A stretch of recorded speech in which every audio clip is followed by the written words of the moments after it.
She was accustomed to a life of silence and duty. For over 60 years, Princess Anne was the one who never complained, nor was she ever fully celebrated. But then one day she was deemed no longer suitable. No arguments, no reactions.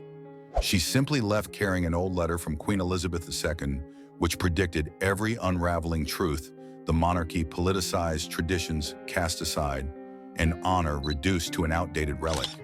With Anne gone, the workload fell upon those left behind. And for the first time, they realized how vital she had been, but it was too late. Edinburgh Castle, bathed in the early morning mist, stood draped in a thin veil of sorrow like a widow's mourning shawl. No brass trumpets sounded, no honor guards stood in formation, and no ceremonial rituals marked the departure of a royal as was customary. The ancient fortress, which had witnessed parades, coronations, and state funerals today, bore witness to a single figure stepping out silent as a shadow. Princess Anne appeared at the threshold as if she were a mere footnote in her own life story. Her silver hair was neatly pinned, her ash-gray suit so understated it was almost unthinkable for someone of royal blood. Yet it was this simplicity that froze every gaze in the chilly corridor. No one dared to ask. No one was permitted to hold her back. An elderly servant, eyes red-rimmed, pressed a hand to her chest as if to clutch at something, slipping away. A young housekeeper trembled, clutching a handkerchief, her gaze fixed on those slow, resolute steps. They all knew today was no ordinary, duty-bound departure. A security officer barely had time to report before the armored car glided quietly out of the castle gates. And then the news hit like a cold wave. Princess Anne has abandoned all royal duties, leaving Edinburgh indefinitely. No speech, no explanation, only an abrupt, unnatural absence that ignited a firestorm of speculation. In the cabinet room, MPs buzzed with questions. Is this some kind of message? Is she dissatisfied? Is the royal family fracturing from within? Why would someone so devoted walk away like this? At newsrooms, editors scrambled to rewrite front pages, dispatching investigative teams to probe Anne's life in Edinburgh.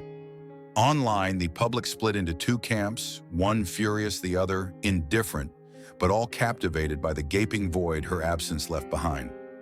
On national television, a BBC anchor maintained a measured tone. We have yet to receive an official statement from Buckingham Palace. However, the sudden withdrawal of Princess Anne, often called the silent pillar of the monarchy, is a shockwave that cannot be ignored. The car sped along a quiet road, Edinburgh's drizzle falling lightly. Anne sat upright in the back, her gaze fixed out the window as if chasing something long out of reach. The driver hesitated before asking, "Where to, First Your Highness?" A moment of silence. Then Anne replied, her voice soft as the mist. "We just need to leave this place. Anywhere will do, as long as it's quiet." She closed her eyes, her hand tightening around a small object tucked in her handbag, a time-worn letter bearing the graceful yet commanding handwriting, "You must be the one to preserve what remains. Elizabeth R." In the hushed cabin of the car, Anne sat erect, her hands clasped tightly in her lap. The pale light of a summer afternoon filtered through the window, casting faint streaks across her face, as if to trace the wrinkles not just of time, but of invisible burdens. She said nothing, but her mind drifted to the past, to the days when the British monarchy stood as an unyielding symbol of tradition and honor. Anne had never craved the spotlight. While her brother Charles, her brother Andrew, and later her nephews William and Harry became media magnates, she chose a quiet life of relentless work. Over 400 duties a year, opening hospitals, attending memorials, visiting charities, all carried out with a devotion that sought no fame.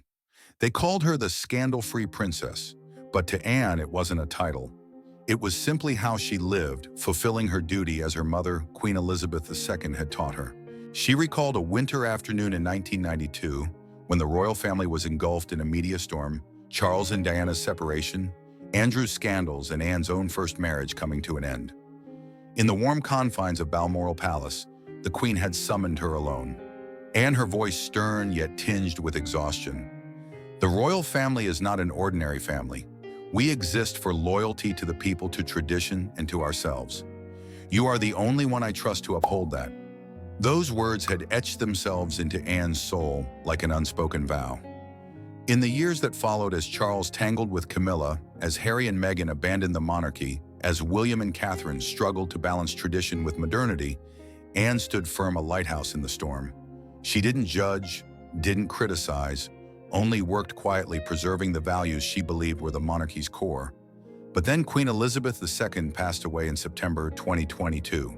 That loss was not just personal for Anne, it was a crack in the fortress she had spent her life defending. Charles ascended the throne, Camilla became queen consort, a title Anne, though she never voiced it, found hard to accept. Not because of Camilla herself, but for what she represented: compromise, barter, and the sacrifice of tradition for public approval. From then on, Anne began to change. No one noticed at first, as she continued her duties with astonishing professionalism. But those closest to her, like Margaret, her housekeeper in Edinburgh, or Timothy, her husband, saw that her sharp gaze had softened, replaced by a faint skepticism, as if she glimpsed a truth she wasn't ready to face. The car eased away from Edinburgh Castle, winding through the cobblestone streets of the ancient city before merging into the tranquil Scottish countryside. The farther they traveled, the sparser the lights became, replaced by rolling hills and sparse autumn-tinted forests. The car stopped before a modest wooden cottage nestled in a quiet valley, a secret retreat Anne had shared with the Queen in her final years.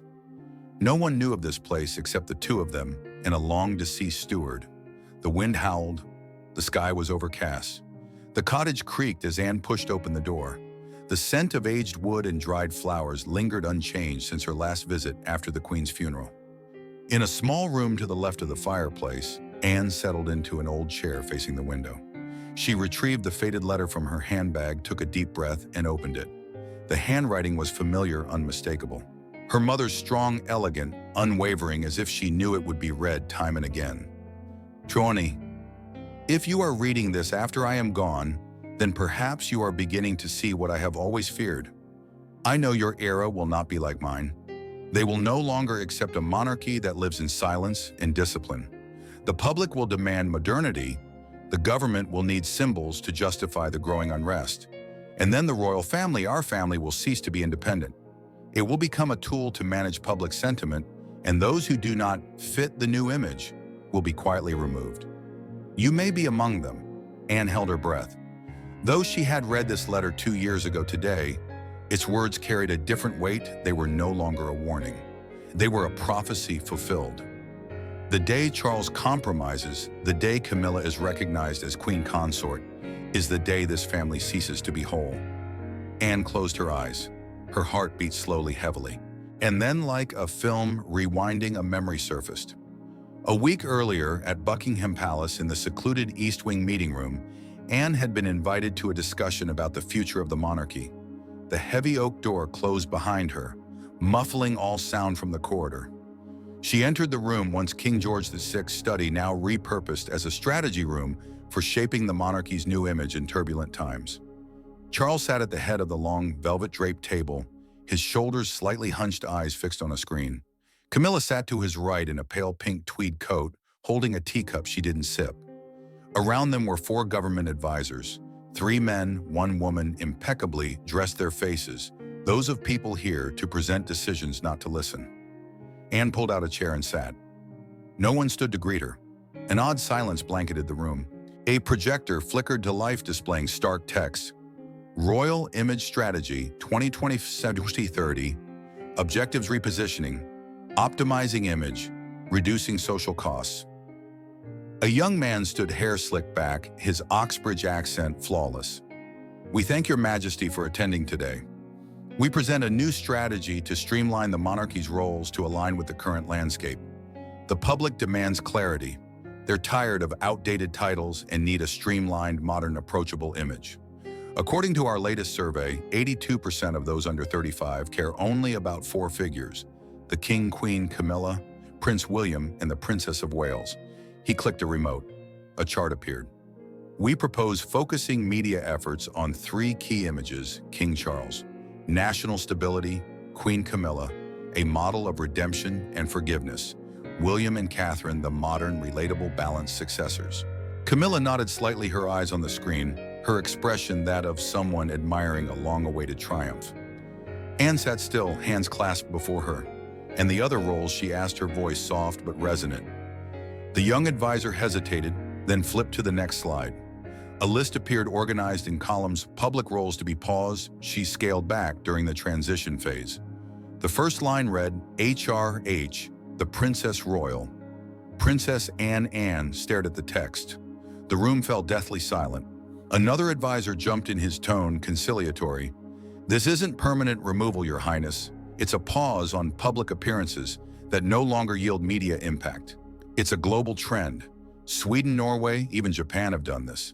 And, the silver-haired man added, with the utmost respect, we believe the princess should focus on ceremonial support rather than public representation. Anne's gaze didn't waver. She turned to Charles. And my place in this family is where Charles furrowed his brow. He placed a hand on the table, his voice low. Anne, you've given your life to this. No one denies that. But we live in a society where everything is scrutinized hourly by the second. If we don't adapt, we'll become a burden to the state. This is the only way to preserve the monarchy amid social pressures. You're still family, still respected. But the public doesn't care about that anymore. They want an image that's concise, youthful, friendly on TikTok and Instagram. Anne pressed her lips together. A glint of irony flashed in her eyes, but she held back any biting remark. She turned to Camilla. So the Queen Consort's role is now a symbol of redemption and forgiveness. Camilla didn't respond. She lifted her teacup, took a sip, her gaze sliding past Anne like a cold breeze over a lake. Anne straightened her eyes, returning to the screen. The text remained blunt, unambiguous, unadorned. HRH, Princess Anne. Public duties paused. She nodded. No objections, no further questions. That morning, the steady ticking of a wall clock filled Princess Anne's study at Edinburgh Castle. It was the same room where she had spent countless mornings reviewing schedules, signing documents, reading letters and reports. Today was another morning, but the desk held no stacks of files, only a single envelope neatly folded, no wax seal, no royal crest. On it, a simple handwritten note, to those who stood with me in preserving. Anne rose and walked slowly to the window. The sky outside was gray as ash, the rain having ceased, leaving only mist on the glass. A small leather suitcase sat by the door. Inside were a few clothes, an old diary, and the one item she hadn't parted with in 2 years, her mother's letter. She didn't argue, didn't demand explanations, didn't call back any advisors, not a single complaint. Anne was not one for noise, nor was she one to seek pity. She packed quietly as she had arrived at every corner of the kingdom on time, with purpose, seeking no accolades. When the senior manager entered, she raised a hand, cutting off any words. I've left a few important folders. No one will need me anymore. Thank you for your dedication and for everything. She turned away, ensuring no one saw her eyes. At the North Wing corridor, a car waited. A black Land Rover, the kind she used for remote duties as far as the Shetland Islands. No flag, no honor guard, no ceremony. As Anne descended, Camilla was there. The Queen Consort wore a cream fur coat, her face lightly made up of faint rose perfume, lingering in the cold air. Such a shame, leaving without giving anyone a chance to say goodbye, Camilla said, her lips curving slightly. Goodbyes don't need words, Anne replied. Her voice was neither hard nor soft, just clear. Camilla tilted her head, her gaze briefly flicking to the suitcase, then back with a faint friendliness. But in her eyes, Anne saw a discreet triumph, the kind that needs no celebration, only the quiet witnessing of an outdated figure stepping off the stage. A few steps away, Catherine stood by a side door, hands clasped. Her eyes were troubled, as if she wanted to approach but didn't know what to say. Anne saw, and she nodded. So slight only they knew. William was absent. They said he was in a meeting, or perhaps he chose to stay away. Either way, Anne held no grudge. She stepped into the car, placed the suitcase beside her, and sat upright as she had for every journey over the past 30 years. No one opened the door for her. No one saw her off. Only the elderly driver who had driven for her since the Queen's time gave a slight bow, silent. But his eyes were wet, looking at her, as if farewelling an era, not a person. As the car rolled out of the castle gates, a light rain began to fall.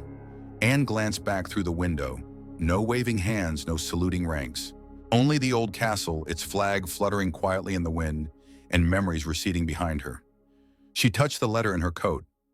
The day Charles compromises, the day Camilla is recognized as queen consort, is the day this family ceases to be whole. Her mother had been right, but she, Princess Anne, still held something. Something they couldn't take. Memory, honor, and the truth. She had chosen to leave, but in her heart, she would not stay silent forever. The news of Princess Anne's departure didn't explode like an earthquake, but spread quietly like a crack beneath a frozen lake, subtle, deep, and chilling. No official statement came from the royal family, no farewell address. Only a single photo snapped by a security staffer from afar went viral online. Princess Anne in a gray coat pulling a worn leather suitcase, boarding a Land Rover leaving Edinburgh Castle. No guards, no banners, no ceremony. Just Scotland's grey sky and a woman quietly exiting the palace she'd served for over 30 years. The public began to talk. In cafes, on subways, and social media groups, debates simmered. Some were outraged, mourning her departure as a stain on Charles and Camilla's stewardship, calling Anne the last pillar of loyalty, the silent guardian of an old monarchy, and arguing that sidelining her was an irreparable mistake. Others supported the modernization, insisting the times had changed, that the monarchy needed to streamline, rejuvenate, and adapt to a public that craved royals on TikTok over parade grounds. The press dove in, churning out suggestive headlines. Princess Anne quietly exits, is tradition being forgotten? Or Charles and Camilla face silent backlash. Who really controls the monarchy? Analysts flooded TV screens, some criticizing others, rationalizing the royal PR strategy. Meanwhile, the palace stayed silent. When pressed, a spokesperson offered only, "The princess is resting. All public duties are being handled by appropriate members." As the media hunted for clues, Anne remained utterly silent. No statements, no appearances, no hints of her whereabouts. That silence, more than any defense, spoke loudest. It was a silence that demanded to be heard. The Scottish rain fell lightly. It was a quiet morning like any other in the old wooden cottage nestled on a hillside. But for Anne, it was the first day in 69 years she didn't wake to duty. No ringing phone with assignments, no schedule.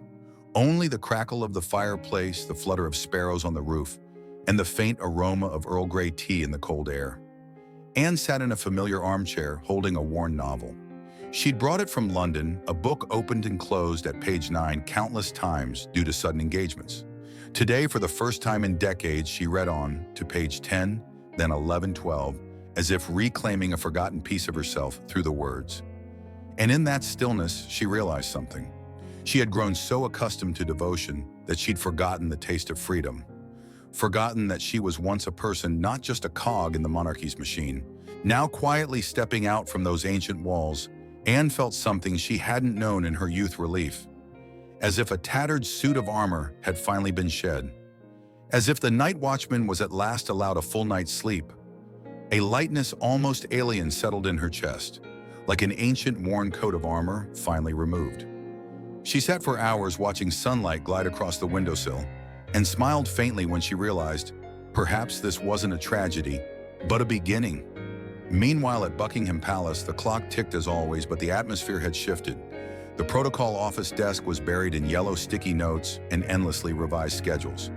A young staffer, fresh from a royal politics degree, was tasked with replacing Anne at 2 medal ceremonies. He arrived 15 minutes late, mispronounced a fallen officer's name, and didn't notice a badge pinned upside down.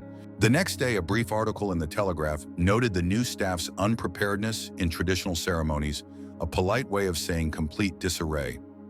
At St. James's Palace, Anne's old office was locked. A senior advisor suggested converting it into a special reception room for international donors, but the longtime manager refused. "This cannot become a promotional space," she said quietly, "because a woman came here every day for 4 decades, never late." In royal council meetings, the void became apparent. Tasks Anne once handled were split among 4 people, yet the flow was gone. No one spoke of precision anymore, only hoping to avoid mistakes. A week later, at an annual Veterans Foundation event, William and Catherine appeared polished. William in military dress, Catherine in an elegant green dress with a red poppy pinned to her chest. They moved slowly through the rows of veterans, bowing at the right moments, smiling just enough, delivering measured speeches. Inside the hall, golden lights glowed. Cameras panned smoothly, the live broadcast flawless. But no one missed the empty seat in the front row, where Princess Anne had sat every year. An elderly soldier glanced at the space, shaking his head slowly. At the back of the hall, Charles and Camilla stood side by side. Camilla smiled brightly, nodding to the press, but her gaze dimmed as the ceremony wore on. Charles stood tall, but his shoulders sagged slightly, as if straining under an increasingly heavy cloak. When the stage lights faded after the event, Catherine slipped off her gloves, sank into a chair, and exhaled softly. "It felt longer than usual today," she murmured to William. William didn't reply. He only stared at the empty front row seat where no one sat, but something lingered. That evening, the Times published an editorial titled, simply, "The Unnamed Void." It ended with a question, unbolded, unframed, but one that made readers pause. When the last keeper has left, is the British monarchy truly the monarchy it once was? There was no answer. But in a wooden cottage at the foot of a distant northern hill, a woman wrote in her notebook in steady, delicate script, "I once believed no one was irreplaceable. But perhaps some roles don't need replacing, only remembering." If this story touched your heart, don't forget to like, share, to spread the message, and subscribe to the channel for more emotional and surprising chapters to come.